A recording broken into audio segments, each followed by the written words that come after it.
नमस्कार मेरे प्रिय दोस्त और मेरे पिता के प्रियो, बल्कि बहुत प्रिय मेरे पिता की। वो हमें प्रेम करता है और बहुत वास्तव में। और आप के पास ये आइडिया हो महानता का,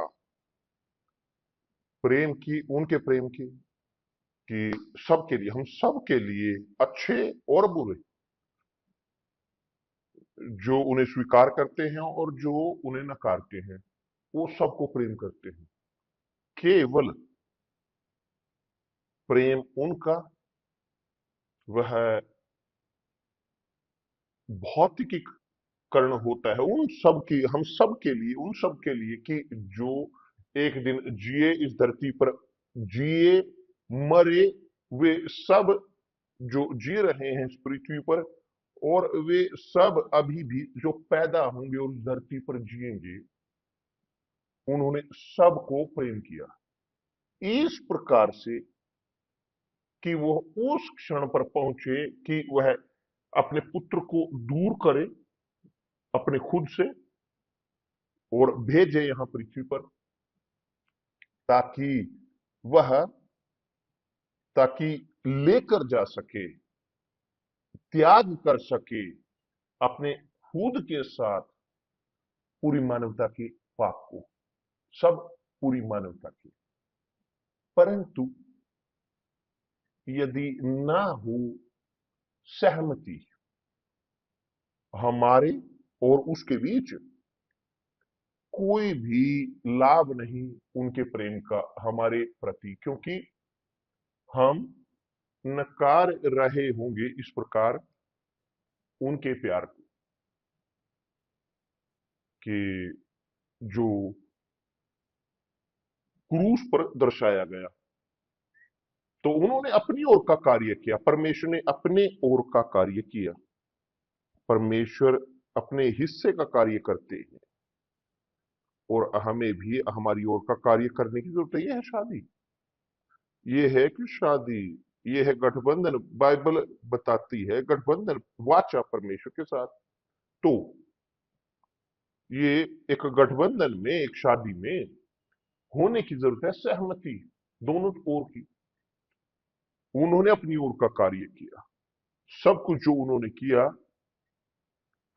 किया अपने प्रेम की खातिर, सबके प्रति, हम सबके, मगर सबको भी उनके साथ सहमत होने की जरूरत है। यदि सहमति ना हो तो शादी नहीं है, शादी नहीं है। और शादी ना होते हुए भी परमेश्वर अपने स्थान पर उसी प्रकार रहेंगे, और जो उन्हें नकारते हैं वे दुख झेलेंगे अनंत काल में।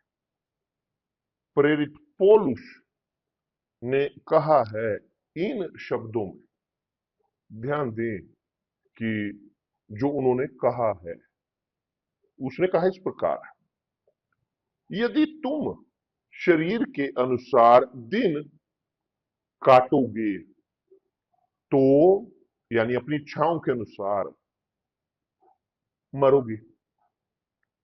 यदि आत्मा से देह की क्रियाओं को मारोगे, शरीर के कार्यों को, तो जीवित रहोगे। क्या यहां पर इसके साथ वो कहना चाहता है? एक शब्द साधारण, यदि आप जीते हो उसके अनुसार, जो मानवीय प्रवृत्ति है, जो है भ्रष्ट, जो पापी है, जो विपरीत है दैवीय प्रवृत्ति के, यदि आप जीते हैं उसके अनुसार, जो मानवीय प्रवृत्ति है, कि दूसरे शब्दों में यदि आप सेवा करते हैं अपने खुद की बजाय परमेश्वर की सेवा करने के, तो आप मरोगे, आध्यात्मिक तौर पर आप मरोगे, कि दूसरे शब्दों में अनंत काल तक। परंतु यदि परमेश्वर की आत्मा के साथ आप मार डालते हो, जी हाँ, यही मारते हो अपने कार्यों को, पापी कार्यों को, तो आप जियोगे आध्यात्मिक तौर पर अनंत काल तक। तो क्या है कि जो वो कहना चाहते हैं वो है इस प्रकार। हम निर्णय लेते हैं कि हम किसकी सेवा करें इस संसार में। हम निर्णय लेते हैं, वो हमारे हाथों में है। हमारी आत्मा, हमारी इच्छाएं, और हम वो करते हैं यहां कि जो हमें करने की जरूरत है। शरीर को प्रसन्न करने के लिए हम कोई भी कार्य करते हैं, और यह बुरा है। यह है पूरी तरह से विपरीत परमेश्वर की इच्छा के। क्योंकि यदि हम जिए संतुष्ट करते हुए हमारी इच्छाओं को, हमारे शरीर को, सुनिश्चित तौर पर हम परमेश्वर को अप्रसन्न करेंगे। अब यदि हम सहमत होते हैं उनके शब्द के साथ और मारें शरीर के कार्यों को कि जो है हमारी इच्छाएं, और हम करें उनकी इच्छा को पूरा, उनकी यानी पवित्र आत्मा की आवाज को पूरा करते हुए, तो हम जिएंगे अनंत काल तक। तो हम है कि जो निर्णय लेते हैं, हमारी आत्मा का अंतिम पड़ाव, जिसकी हम सेवा करते हैं यहाँ पर इस धरती पर, उसकी हम सेवा करेंगे अनंत काल में भी। यदि हम सेवा करते हैं परमेश्वर की यहाँ धरती पर, यहाँ पर हम उसकी आवाज सुनते हैं, उसके शब्दों को, तो हम ध्यान देते हैं उनको और आज्ञा का पालन करते हैं, तो हम अनंत काल तक जिएंगे। मगर यदि आवाज सुनते हैं परमेश्वर की आवाज को, उनके शब्द को, और नकारते हैं उनकी इच्छा को हमारे जीवन के लिए, तो हम मरेंगे अनंत काल तक। कि वो मृत्यु नहीं है कि आप जो सोओगे, नहीं। एक मृत्यु जो जिसमें एक व्यक्ति पूरी तरह से हमेशा दंडित होता है, वो दुख झेलता है पूरे जीवन भर, पूरे अनंत काल तक। ये है कि नरक, अग्नि की झील और गंधक की। तो परमेश्वर बहुत बहुत ही भले हैं, बहुत शानदार। जानते हो क्यों? क्योंकि वो हमें देते हैं उनके शब्द। उनके शब्द वो उनसे बढ़कर, इससे अधिक या इससे कम नहीं है, एक निर्देश से हमारे जीवन के लिए। आप जानना चाहते हो क्या है आपके लिए बेहतर, सुने परमेश्वर के शब्दों को। आप चाहते हो गारंटी अपने अनंत जीवन की, परमेश्वर के शब्द को सुने। आप चाहते हो सफलता यहाँ इस संसार में, सुने परमेश्वर के शब्द को। परमेश्वर के शब्द वो जीवन का सोता है, वो परमेश्वर की आत्मा है, उसकी संतान का मार्गदर्शन करती हो। जब एक व्यक्ति नकारता है इन शब्दों को, तो वो नकार रहे होते हैं परमेश्वर को, और वास्तविक है कि वे फल काटेंगे अपने विद्रोहीपन के। हर एक को निर्णय लेने की जरूरत है अपने खुद के लिए, क्योंकि परमेश्वर शानदार तरीके से, वे बहुत ही डेमोक्रेटिक हैं। जानते हो मेरे प्रिय दोस्त, वो वो एक एम्परर नहीं है, वो थोपते नहीं है अपनी इच्छा को, नहीं। वो एक डिक्टेटर नहीं है, नहीं। वो है डेमोक्रेटिक, कि दूसरे शब्दों में वे इस प्रकार के जन हैं कि जो हर एक को, हमको निर्णय लेने देते हैं अपने खुद के। ठीक यही होता है जब हम शादी करते हैं। जब हम शादी करते हैं तो आते हैं संतान, और जब संतान आती है तो संतान, जब वो छोटी होती है, मासूम, वो सुनते हैं माता पिता की आवाज। परंतु जब वे बड़े होते हैं, आम तौर पर जब वो प्रभावित होते हैं, जो कुलीग हैं, जो उनके चारों ओर के लोग हैं, वो भी माता पिता के विरुद्ध हो जाते हैं।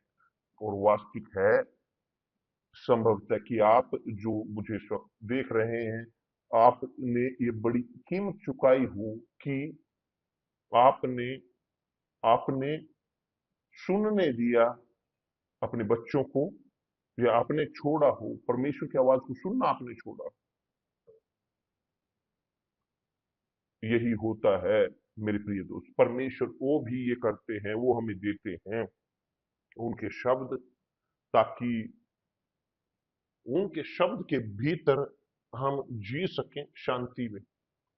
जब हम होते हैं परमेश्वर के शब्द के अंदर, उनके राज्य के अंदर, परमेश्वर के राज्य के, तो हमारे पास हमारी कॉन्शियस होती है साफ, हमारे अंदर शांति होती है, परमेश्वर के साथ शांति, हमारे पास शांति होती है परमेश्वर के साथ, और ऑब्वियस है हमारे खुद के साथ भी शांति।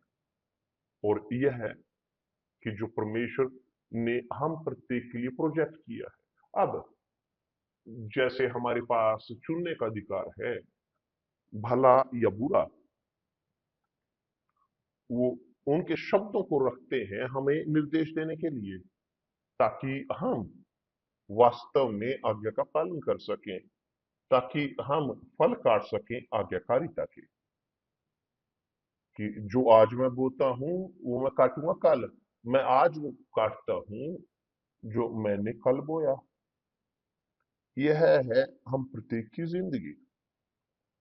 ये इस प्रकार परमेश्वर से निराश होने की जरूरत नहीं कि आपकी जिंदगी बदतर हो चुकी है, बुरी नहीं। उन्होंने अधिकार दिया है आपको चुनने का, अच्छा या बुरा। किसकी आप सेवा करोगे? यदि आप आज्ञा का पालन करते हो अच्छे का, तो आप फल काटोगे उस आज्ञाकारिता के। यदि आप चुनते हो सेवा करना बुराई की, आप फल काटोगे बुराई के। ये स्पष्ट है, पूरी तरह से परफेक्ट, न्याय संगत। परमेश्वर थोपते नहीं है हम पर कि हम उनका अनुसरण करें, नहीं, वे देते हैं उनके शब्द, ताकि हम, जैसे हम समझदार हैं, हम तर्कसंगत हैं, लोग जो सोचते हैं, कि जो आकलन करते हैं, जो तोलते हैं, जो एनालाइज करते हैं और तब निर्णय लेते हैं, तो हमारे पास अधिकार है उनकी सेवा करने का, यहाँ सेवा करने का। तो हम उनकी सेवा करेंगे पूरे अनंत काल तक, धन्यवाद परमेश्वर। परंतु यदि हम निर्णय लेते हैं हमारी लालसाओं को, हमारी लालचों को पूरा करने का, हमारे हृदय को धोखे की, यदि हम निर्णय लेते हैं कि हम पीठ दिखाएं उनकी आवाज की को, उनके शब्दों को नकारें, स्पष्ट है कि हम फल काटेंगे इस विद्रोहीपन के। आपके हाथों में है मेरी प्रिय दोस्त, ये है आपका भविष्य, आपका अंतिम पड़ाव। कुछ नहीं जिसका लेना देना कि आप हाथ पढ़े कि एक व्यक्ति वहां वो जाते हैं, मेरे हाथ को पढ़े, उसके पास जाते हैं ज्योतिषी के पास। मेरे प्रिय दोस्त, ये बहुत ही मूर्खता है, क्योंकि अगर एक व्यक्ति की जिसके हाथ नहीं है, उस व्यक्ति कैसे उसका भविष्य होगा? उसका कोई भविष्य नहीं। थोड़ा सा सोचें, थोड़ा सा सोचें मेरे पे, थोड़ा सा कि कोई वो नहीं कि, क्योंकि उसकी जिसके हाथ नहीं है बेचारे के, वो क्या करेगा अपने भविष्य को? मनुष्य बहुत ही मूर्खतापूर्ण कार्य करता है। बहुत ठीक मेरे प्रिय दोस्त, सोचें मेरे साथ, सोचें। यदि हम जीते हैं शरीर के अनुसार, कि दूसरे शब्दों में हमारी प्रवृत्ति के अनुसार, मानवीय शारीरिक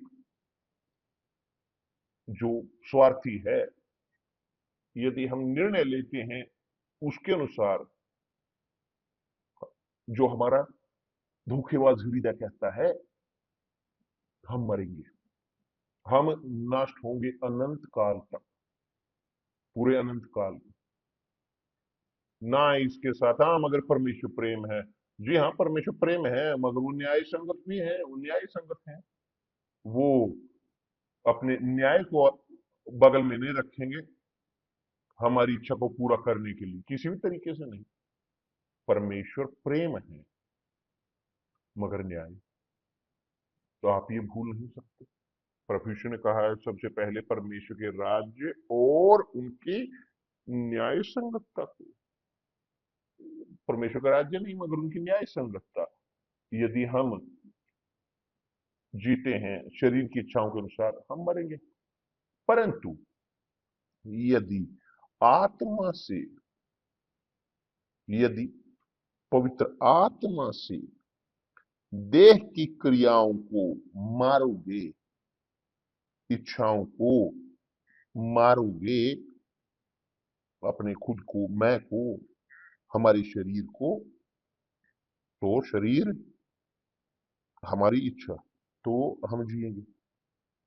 और कौन चुनता है ये है आप अपने लिए। मैं चुनता हूं मेरे जीवन के लिए। और हर रोज हम यहाँ पर बात करते हैं, सिखाते हैं, तो हम देते हैं एक बूंद अनंत जीवन की।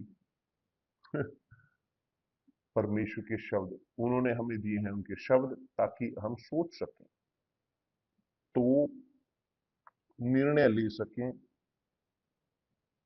तर्क शक्ति के साथ, बुद्धिमानी के साथ, समझदार विश्वास के साथ, ना कि इमोशंस के साथ।